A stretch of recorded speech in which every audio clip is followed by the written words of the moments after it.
Hey guys, so this build is using Rallying Cry to buff Chains of Command minions and give them a lot of damage. And I wanted to experiment with that because I never really played with using Rallying Cry to scale minion damage. And this build is actually very cheap, and I would say it's very nice for the league start. Chains of Command in general is very nice for the league start because you don't need a 6 link, you don't need any expensive like wands, like +1, +2 wands for minions, because you don't benefit from that. Those minions do not benefit. They are always level 20 or level 18. But you do need certain items for Animate Guardian to make it in general tankier, but it's not expensive. Overall, in general, just the build is not expensive, but it can be a bit expensive. The biggest drawback of this build, I guess, and in the end I didn't really like it all that much, is that it has a lot of conditional things that are easy to meet those conditions, but it's just annoying because you have to click so many buttons every couple of seconds. But also, it's not very tanky. It doesn't really have block. It doesn't have like a life on block or anything like that. It does have some armor, but other than that, that's pretty much it. Well, it is a Scion Pathfinder, so every time the free flash automate themselves, they also heal me for 4% of my maximum HP. And the weapon that I'm using is actually a Rebuke of the Vaal. It's actually very hard to get a better weapon that is one-handed.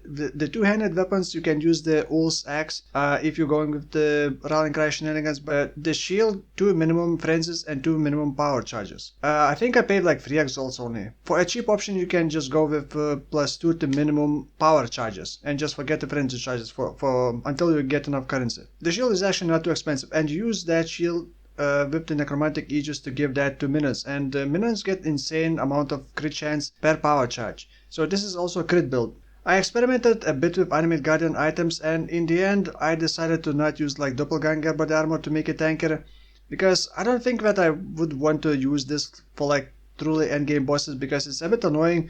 I am carrying 2 Worm Flash because I need my Animate Guardian to kill stuff to summon those animated weapons, but it's just annoying. I don't like doing that, and if something dies and there's nothing to kill, you have to spawn them again, and it doesn't like it recharge very fast without extra kills.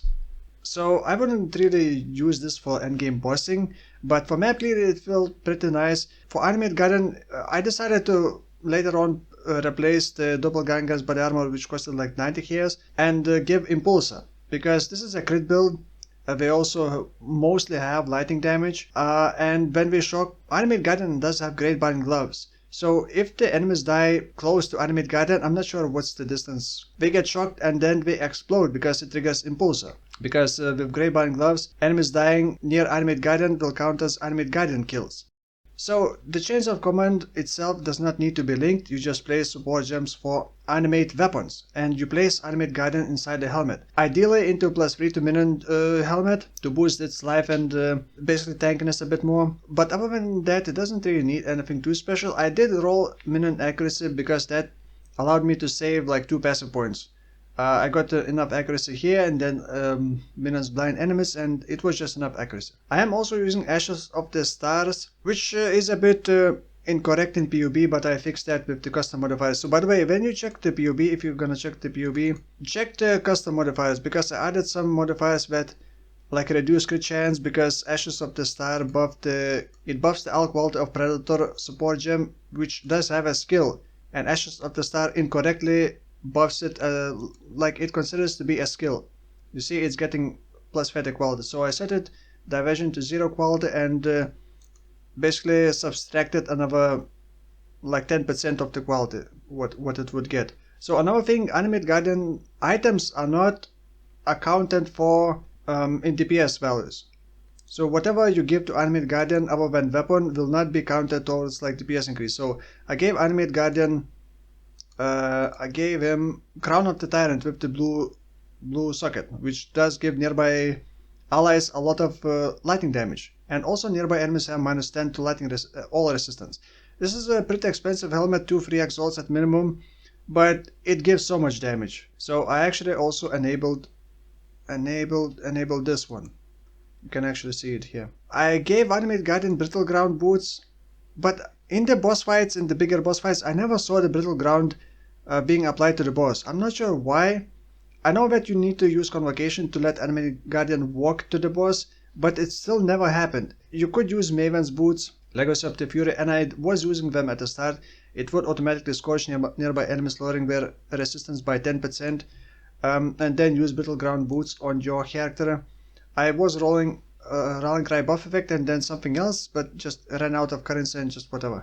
But you would want Brittle Ground Boots. You would have to walk over enemies every couple of seconds to get the Brittle Ground, to get the most damage, because Animate Guardian just, I guess, cannot be trusted. You can see he's using the Brittle Ground, but it's just not applying to the bosses when you want. You see, you would normally use Convocation and let him walk to the boss, but I guess it just has too much reach and just doesn't get close enough to the boss. It's kind of annoying. You cannot, if it doesn't work, it doesn't drop Brittle Ground, so that's one of the problems. Gravebind Gloves, cheap, you need them. You can even look for the Corrupted if you want. I gave Dawnbreaker Shield, but that's just for the Scorch. If you use the Legacy of the Fury Boots, you don't need the Dawnbreaker. You can use like Victoria Shard if you want for tiny bit of extra improvements. And then Paradoxica is basically crit and elemental penetration, that's it.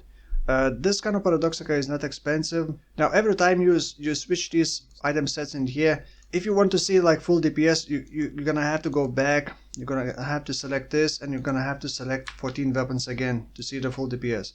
And this DPS I think is higher than it should be. I also use Might with Generosity, and also I am using Rebuke of the Vaal that is corrupted with a Resolute technique. You don't need a Resolute technique, you can get away with without the corruption, with the accuracy, but I just wanted 100% hit chance and it was on the market, so I just bought it. So yeah, every time I use Might, I provide a big flat lightning damage aura to my allies, and also I have Assassin's Mark on hit. I curse enemies, I increase minion damage, and then you need to use Rallying Cry. So the thing about Rallying Cry, you actually can get 35% power. Allies are also counted towards the power. So you have 15 minions, and then a boss counts as 20 power, so you just immediately get 35 power as long as you have like 15 minions. I did notice my minions applying shock up to like 15%, 18% against Minotaur, and this is damage against enemies on low life. So it has a lot of conditions. You also need to use like Desecrate and then use the Flesh Offering, which does last quite a long time. The problem with Rallying Cry is that you have to have the minions active before you use Rallying Cry. And you kind of want to use Rallying Cry near the boss as well. And you can see it's applying to nearby minions. But if the minions are far away, for example here, and I use Rallying Cry, very often it would not apply to all the minions, because you do need AoE. I thought about using increased AoE for Rallying Cry, but in the end I just don't have enough sockets. So I actually linked with increased duration, because it has 8-second cooldown, but by default it lasted like 7 seconds or something like that. So I added increased duration, so it lasts 11 seconds, almost 11 seconds. So that one lasts 11 seconds. Flesh Offering I think lasts like 15-20 seconds if you consume enough corpses to trigger it. Then you also need to tag enemy with Signal, Prey, and then Assassin's Mark, then the Smite. Smite has almost 10-second duration. So you get a lot of conditional things that need to be refreshed like every 10 seconds. And you also need to be close to minions when you use the Smite. Also, since Smite is linked with Generosity, I don't see the Smite icon, so I need to pay attention to the Smite like aura effect under my feet, which is kind of annoying. And it doesn't show on minions any visuals, so it's hard to track when you run out of Smite buff, but Smite is easy to apply. Smite is actually very convenient. It's very long reach, and it's an AoE essentially. So you're always gonna hit something, and you're always gonna trigger Smite. So Smite is not a problem. Another thing, I even had to get 2 unset rings to squeeze in more things, more support gems. So one is using Flame Dash, another one is Defiance Banner. I am also using Purity of Elements, because Capping Grass was a bit challenging, and also just immune to all elemental ailments is very nice. You also don't want your animate weapons to die, so you want them to also cap resistances. Also using Determination to buff my armor a bit, so it's 15k armor with the Granite, and that's when you use Rallying Cry, by the way, you also get up to 100% increased armor. I got this warning call. Then, led by example, the allies get Onslaught, another conditional thing. it has so many conditional things. I don't know if I wanna recommend this, but if you don't mind clicking some conditional things and be pretty active summoner, I guess it works. Talking about Ascendancy classes, by the way, I picked the Necro Pathfinder. You can pick Necro Guardian. You will basically have a permanent onslaught and have more life regen every 4 seconds, which is not very reliable, and a reduced curse effect, but also picked up a reduced curse effect from here. So I felt like I don't really benefit from Guardian all that much. However, since I do need Writhing Jars and I do need to recharge them, well, often Pathfinder just works well. You get movement speed, nice, good for you, and then you automate these flasks, for example. You can even have 4 of these. Automate these, and when they trigger, when we get used, you recover 4% life for that as well. So if I lose life, I use these, I recover 4% life, and then whatever these would recover. So overall, I think it's pretty nice build, good for league start, and can be improved with more currency, obviously. But make sure you wouldn't mind this kind of playstyle. You're gonna have to use quite a lot of things to keep refreshing. And if Animate Guardian ever dies, which he should not, but you never know, sometimes he just dies, you're gonna have to get all the items again, because you cannot get the items from Animate Guardian ever again. And some people think that you can use this. This only works for the body armor. This is you do not drop all the items. If you use this, it will only drop body armor, from what I know. Correct me if I'm wrong, but I always thought that it only works for body armor, because you apply it on body armor. So it drops that item that has that mod. So that's about it. I'm gonna leave Pathful Building import code in the description as always. You can check it out. I do have a suspicion that my DPS is still higher than it should be, but then again, with so many conditional things, I may not have all the conditions met all the time. By the way, so Gwenin rewarded me with the Squire shield. I posted in the community tab the post about finding this, and I'm gonna be doing Wolf build. It's gonna be, I decided to go with the champion Wolf Summoner. I'm gonna be using a Squire. It's not gonna be probably as good as this build. Well, probably.